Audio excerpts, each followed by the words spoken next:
yesterday and today, and then I got a connecting moment, I guess, somehow through this whole thing. The seed is in a certain environment. That environment is is that environment is influencing how the seed grows, how fast it grows, how fast the fruit comes, how fast the end result comes. I brought up Joshua and Caleb today or yesterday, because that was the day I couldn't remember Joshua's name for a minute. But Joshua and Caleb were unique out of the 12 in that they believed what God said. God said, this land is full of milk and honey, is flowing with milk and honey, and it is for you guys. It is an abundant place. It is a place of abundance. It's a land that was already occupied by giants, or that's how they saw them. 10 people became fearful. The two, Joshua and Caleb, were ready to take it. They were already there. Even though they hadn't obtained the land in their hands, they were not living there yet. They were already living there. So I'm going to say that this is crucial and critical to what you are wanting in life. Let's say you have a marriage that right now is not at its best. You can determine what its future is by expecting the end result. Now, do both people have to be on the same page? I don't think so, because what I will say is this. I had a friend at work one day, years and years ago, and this woman had children. She had 3 children. Her one son, the first son, had already gone bad, had done something very bad, and was in jail. And she had 2 other children, a boy and a girl, at home. And she would come into work so depressed, so sad, because her first son was in jail, and she felt the other 2 were going bad. That her middle son was not going to school, and her daughter, who was youngest, was also kind of playing hooky already. And she felt that I told her to start reading the Psalms out loud and tell me what was happening in her household. While she's at home, read the Psalms. Read the Psalms out loud and tell me if anything changes. So my friend did that. Hi, hon, I'm doing a live video. How are you? Okay. Good. What time do you want to go to your dance place? Sorry. 7:30. I don't know. I don't remember the time. You better find out. Okay, you better find out for me, because I need to know. I don't know. It's Wednesday and I want to go to church. Oh. Anyway, so I don't know if I'm going to my internship. Okay, okay. You need to figure stuff out. I don't know why I'm asking you, and that's when we're figuring it out. I'm sorry, everyone. So the woman went and did what I advised her. She started reading Psalms out in her house.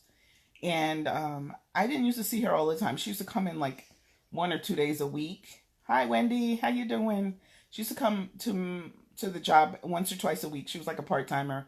And so I hadn't seen her in a while or whatever. Maybe I was on vacation. I don't know. Maybe I had a few days off. And then I came back and I was like, how's everything going? How's everything with your kids?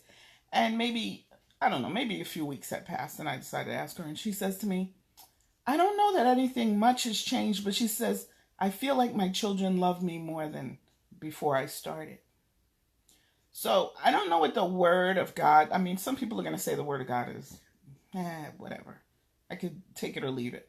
But to me, it's immense. I don't know what God put in his word, but he put something in it, and it's life-giving, just like he says. So that woman said that her children, who she felt were disrespectful, that didn't care anything she said, weren't going to school, weren't listening to her. She said when she started reading Psalms in her house that she felt like her children loved her more. So I'm not sure the end result of that story, because I don't think she continued. Like, she was doing an internship or something at my job, and I never heard the end of the story or the end result of what happened with her children. But I know that woman was given hope and expectancy for her future, for the future of her children, and that something changed in the atmosphere of her household. So even that is something that, okay, so the seed, once again, is always changing, I guess, in the to a future result.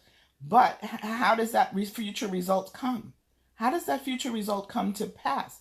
It's by somebody consistently expecting that they're going to get corn at the end of this consistently watering and planting and fertilizing and doing whatever farmers do on a regular basis.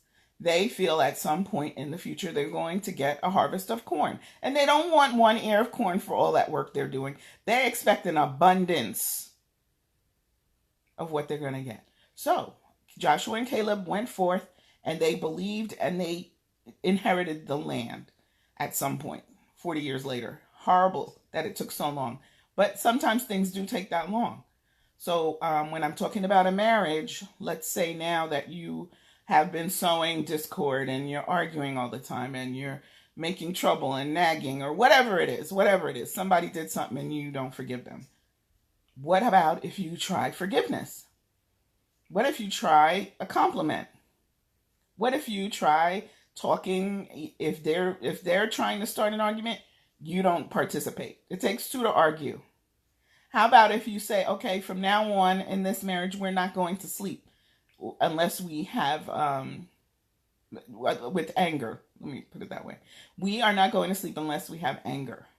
Unless we have anger. Whoops. Unless we do not go angry. Okay? So, there's a lot of things to do. There's a lot of things to work on. Everybody's marriage is going to be different. But if the person who is consistently sowing in a new direction continues that continuous sowing, they will end up with a better result. And that result won't be divorce, perhaps. And amazingly enough, the spouse who may not be on board with any of this, suddenly you start getting a new result out of that person too.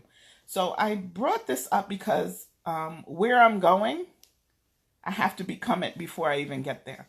I have to start being where my end result is before I'm even there. So I hope anyone else who has whatever they're dealing with in life, because this applies to everything, amazingly enough, it applies to everything, whatever that may be you're dealing with, consistently working in a positive way towards your end result. What do you desire? What is your desire? Is it a good thing? Then go after it. All right. Hey, Wendy, thanks for watching. Bye-bye.